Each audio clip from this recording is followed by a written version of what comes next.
Media మిత్రులందరికీ నమస్కారం.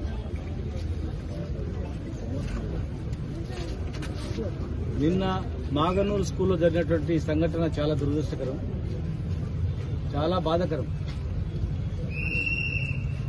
ప్రతిరోజు గురుకులాలలో, హాస్టల్స్లలో ఫుడ్ పాయిజనింగ్ అయి చనిపోతున్నారని చెప్పి దాదాపు ఒక 60 మంది చనిపోయింది. ఇప్పటి వరకు 50-60 మంది చనిపోయిందని చెప్పి ఒక లిస్టుతో సహా మొన్ననే పబ్లిష్ అయింది.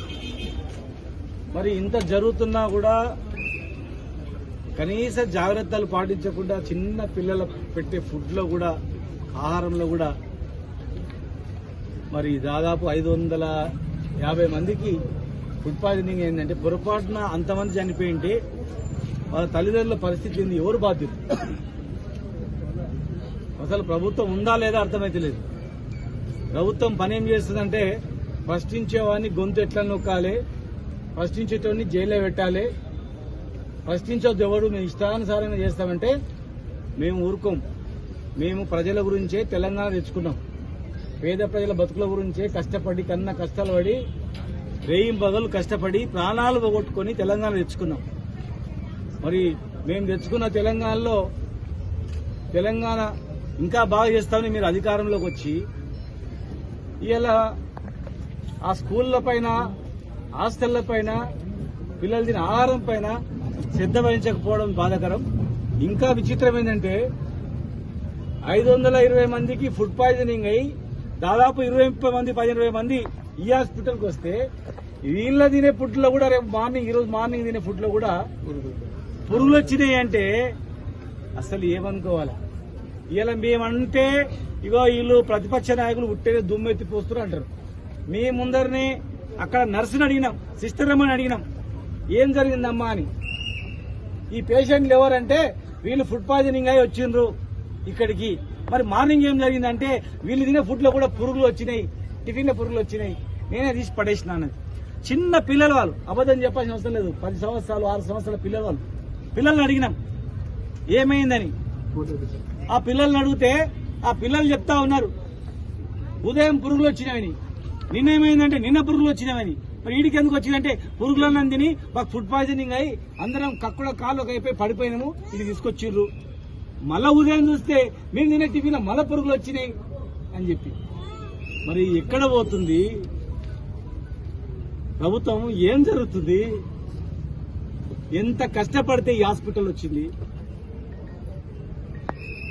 ఇక్కడ గర్భిణీ స్త్రీలు కూర్చోవడానికి చెట్ల కింద కూర్చుంటే అప్పటిదప్పుడే వారం రోజుల షెడ్ వేయించినాం, కూర్చోడానికి కుర్చీలు ఇప్పించినాం, వాళ్ళకు భోజన వసతులు ఏర్పాటు చేసినాం. ఆక్సిజన్ సిలిండర్ లేవంటే ఆక్సిజన్ ప్లాంటే పెట్టినాం. ఇక్కడనే 2 పెద్ద ప్లాంట్లు పెట్టి డైరెక్ట్ ఆక్సిజన్ ఇచ్చేట్టు ఏర్పాటు చేసినాం. ఒక్క ఐసీయూ బెడ్ లేకుండే 165 ఐసీయూ బెడ్లు చేసినాం. ఆక్సిజన్ ఒక్క బెడ్ లేకుండే డైరెక్ట్ గా ఆక్సిజన్ ఆడ వరకు వచ్చేటట్లు 550 ఆక్సిజన్ బెడ్లు ఇచ్చినాం. ఇంకా పేదలు బతకాలని చెప్పి మొన్నటి వరకు హైదరాబాద్ లో గాంధీ ఉస్మానియా 2 హాస్పిటల్ వేడి, కానీ మహబూబ్ నగర్ లో కూడా ఇంకో పెద్ద హాస్పిటల్ కూడా కట్టిన. పేదల గురించి పైసలు ఉన్నాడు ప్రైవేట్ లో పోతాడు, పేదోడు ప్రైవేట్ లో పోని వాళ్ళు గవర్నమెంట్ లో ఉండాలని చెప్పి పెద్ద హాస్పిటల్, అది కూడా పెద్ద మహల్లా కట్టినాం, పెద్ద బిల్డింగ్ కట్టినాం. వాళ్ళకి మేము ఇంత ఇన్ఫ్రాస్ట్రక్చర్ ఏర్పాటు చేసి కనీసము నిర్వహణ కూడా చేసుకోకపోతే ఎట్లా? మంచినీళ్లు ట్యాంకులు కట్టి నీళ్లు ఇస్తే కనీసం నీళ్లు ఇప్పుకోలేకపోతున్నారు. రోజు నీళ్ళు ఇచ్చే పరిస్థితి ఉన్నారు, నీళ్లు చేసుకోలేకపోతున్నారు. కరెంటులన్నీ పెడితే కరెంటు చేసుకోలేకపోతున్నారు.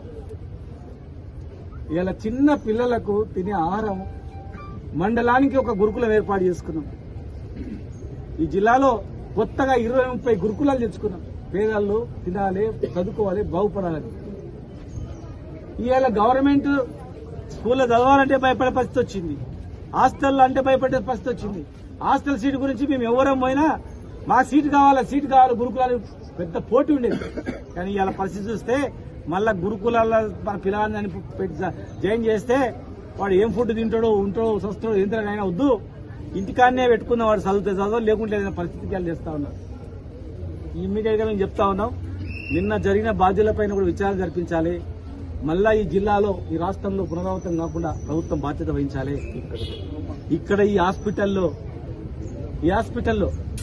మీ కళ్ళ ముందరనే ఈ ఫుడ్ పాయిజనింగ్ అయిన వాళ్ళకి మళ్ళీ ఫుడ్ పాయిజనింగ్ అయ్యేటట్టు పురుగుల టిఫిన్ ఇచ్చిర్రంటే ఆ పిల్లలు చూసి డాక్టర్లకు చెప్పి నర్సులకు చెప్పి ఆ పడేసిరంటే పొరపాటున తింటే మళ్ళీ ఏమైపోతుంది? ఇంత నిర్లక్ష్యం ఉంటుంది ఎక్కడని చెప్పండి. అక్కడ ఫుడ్ పాయిజనింగ్ అయ్యి ఇక్కడ వస్తే ఇక్కడ ఫుడ్ పాయిజనింగ్ అయ్యేటట్టు మళ్ళీ ఆహారం పెట్టడం కనీసం గంత జాగ్రత్తలు కూడా చూడరా? మేము మాట్లాడితే ఇక వీళ్ళు కావాలని మాట్లాడుతున్నారు. ఇక మీ ప్రాణాలు పోతుంటే కూడా ఊరుకోవాలని చెప్పండి. ఇది ఎక్కడి న్యాయం చెప్పండి? పేద ప్రజలు గమనిస్తున్నారు అంతా. మేము మాట్లాడే దానిలో వాస్తవాన్ని గ్రహించండి. ఎవడు మాట్లాడుతున్నాడు వాడి మీద ఏం చేద్దాం, ఆ ఏం ప్లాన్ చేద్దాం, అది కాదు మీకు చేయాల్సింది. మీకు దేవుడు మీకు మంచి అవకాశం ఇచ్చింది. ప్రభుత్వం 10 ఏళ్ల తర్వాత మీకు అధికారం వచ్చింది. కనీసం మీ 5 ఏళ్లలో పబ్లిక్ తిట్టు తిరగకుండా పని చేసుకుంటే మీకు మంచిది. లేకపోతే మీరు ఇదే విధంగా చేస్తే తిరుగుబాటు వస్తుంది. శ్రీలంకలో ఇంకా వేరే దేశంలో ఇది తిరుగుబాటు, ఆ రకమైన తిరుగుబాటు వచ్చే పరిస్థితి ఉంటుంది. 500 మంది చచ్చిపోతే ఈ జిల్లాలో ఊరుకోరు. పొరపాటున నిన్న 500 మంది చనిపోయింటే జిల్లా మొత్తం అట్టుడికిపోతుండే, రాష్ట్రం మొత్తం అట్టుడికిపోతుండే. ప్రమాదం తప్పిపోయింది. ఇప్పటికి కూడా ఒక పిల్లోడు ఐసీయూలో ఉన్నాడు. చావు బతుల మధ్యలో కొట్టుబిట్టాడుతా ఉన్నాడు. ఐసీయూలో చావు బతుల మధ్య కొట్టాడుతున్నటువంటి ఐసీయూలో కొట్టుబిట్టాడుతున్నటువంటి పేషెంట్ ఉండగా ఇంకా 15 మంది పేషెంట్లు మాట్లాడలేని స్థితిలో ఉండగా హాస్పిటల్లో కూడా పురుగుల టిఫిన్ ఇస్తారా? నేను చెప్పింది వాస్తవం కాదు, మీరు గమనించండి. చెప్పండి, మీరు అడగండి. ఇది రాజకీయం కాదు. ఇక్కడ రేపు మీ పిల్లలకు కూడా అవుతుంది, గుర్తుపెట్టుకోండి. భగవంతుడు మీ పిల్లలకు కూడా ఇస్తాడు అటువంటి పరిస్థితి. ఏదో రూపకంగా ఈ పేద ప్రజల పిల్లల పక్షాన్ని నిలబడకుండా, అన్యాయాన్ని ప్రశ్నించకుండా, సరి చేయకుండా ఇష్టానుసారంగా మాట్లాడితే ఇక మీకు చూస్తూ ఊరికే పరిస్థితి ఉండదు. ప్రజలలో తిరుగుబాటు వచ్చే పరిస్థితి కూడా వస్తుంది తొందరలోనే. ఎలక్షన్స్ కదా, 4 సంవత్సరాల వరకు మమ్మల్ని ఎవడేం చేయడు, ఎవడేం పీకలేడు, మేము ఉండొచ్చు అనుకోవచ్చు కాక, కానీ పక్క దేశాల్లో తిరుగుబాటు వచ్చినట్లు ఈ రాష్ట్రంలో కూడా వచ్చే అవకాశం ఉంటుంది. ఎందుకంటే ఈ గడ్డ పోరాటాల గడ్డ, భయభ్రాంతులకు గురి చేస్తే భయపడే గడ్డ కాదు, ప్రాణాలకు లెక్క చేయని గడ్డ, ప్రాణాలకు లెక్క చేయకుండా కొట్లాడే గడ్డ ఇది. అనేక పోరాటాలకు పుట్టిన గడ్డ ఇది. మీరు అనుకుంటుండొచ్చు 4 సంవత్సరాలకు మమ్మల్ని ఎవడే పీకలేడు, మేము పురుగులన్నం పెడతాం, విషం పెడతాం, చంపేస్తాం, మాట్లాడిన కేసులు పెడతాం, జైల్లో పెడతాం, రకరకాలుగా దొంగ కేసులు పెట్టి చిత్రీకరిస్తామని చెప్పి మీరు అంటుండొచ్చు కాక, అవన్నీ జరగవు. అలాంటి పరిస్థితి ప్రజల తిరుగుబాటు రాకముందే సరి చేసుకోవాలి. మా సహాయ సహకారాలు మీకు అందిస్తాం. నిర్వహణలో మీకు చేత కాకపోతే అనుభవం ఉన్న వాళ్ళు పిలుచుకొని మేము వచ్చి పని చేయడానికి కూడా సిద్ధం. మాకు పేద ప్రజలు ముఖ్యం, పేద ప్రజల ప్రాణాలు ముఖ్యం మాకు. వీళ్ళ గురించే ఈ జిల్లాలో 5 జిల్లాలు చేసి 5 జిల్లాలు 5 మెడికల్ కాలేజ్ పెట్టినాం. 70 ఏళ్లలో ఒక్క మెడికల్ కాలేజ్ పెట్టలేదు. 70 సంవత్సరాల్లో ఒక్క మెడికల్ కాలేజ్ పెట్టలేదు. 70 సంవత్సరాల్లో ఒక ఐసీయూ బెడ్ పెట్టలేదు. 70 సంవత్సరాల్లో ఆక్సిజన్ అయిపోతే ఆక్సిజన్ అందక ఇదే హాస్పిటల్ చనిపోయింది. మరి ఇలా బ్రహ్మాండమైనటువంటి బిల్డింగ్లు కట్టి ఇన్ఫ్రాస్ట్రక్చర్ ఇచ్చి అన్ని ఏర్పాట్లు చేసి కనీసం మెయింటెనెన్స్ చేసుకుని ఇచ్చారు కదా. మెయింటైన్ చేసుకుని చేత కదా చెప్పండి. మేము అనుకున్నాం సంవత్సరం వరకు కాముందామని, సంవత్సరం దగ్గర వస్తుంది. మీరు సరి చేయకపోతే ప్రజలే ఎక్కడికక్కడ తిరగబడతారు, ప్రజలే ఊర్లలోకి రానిటువంటి పరిస్థితి తెస్తారు. ప్రజలే మీరు ఇచ్చిన హామీలు ఏమైంది, హామీలు నెరవేర్చి ఊర్లోకి రాని ముందు కాలు పెట్టండి.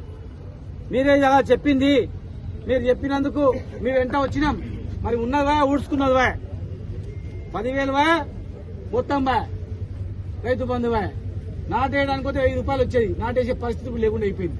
బతుకుదేరు ఆగం అయిపోయింది. మళ్ళా బొంబాయి పోయే పరిస్థితి వచ్చింది మాది అని ప్రజలు అంటున్నారు. మీకు తెలుస్తుంది. మీరు ఇదే విధంగా కొనసాగితే, మీరు ఇచ్చిన హామీ 6 గ్యారెంటీలు అమలు చేయకపోతే భవిష్యత్తులో ఏం జరుగుతుందో తెలుస్తుంది.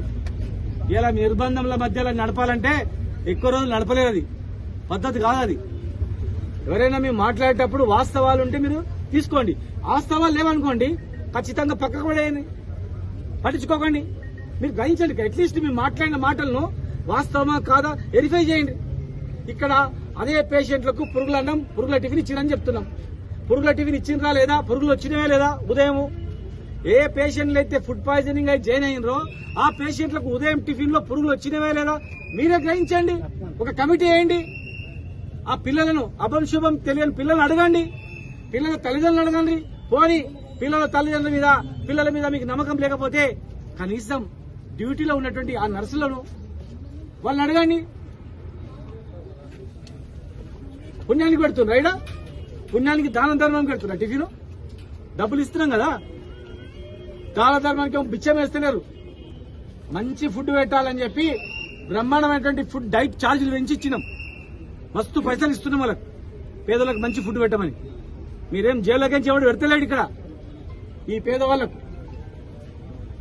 కడుపు నిండా తినాలని చెప్పి పేషెంట్ అటెండర్ కూడా పెట్టాలని చెప్పి మేము నిబంధనలు ఇచ్చినాం.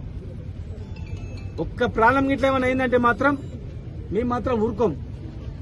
ఆ ప్రాణానికి ముప్పు వచ్చిందంటే మాత్రం ఖచ్చితంగా ఎట్టి పరిస్థితుల్లో ఊరుకోం.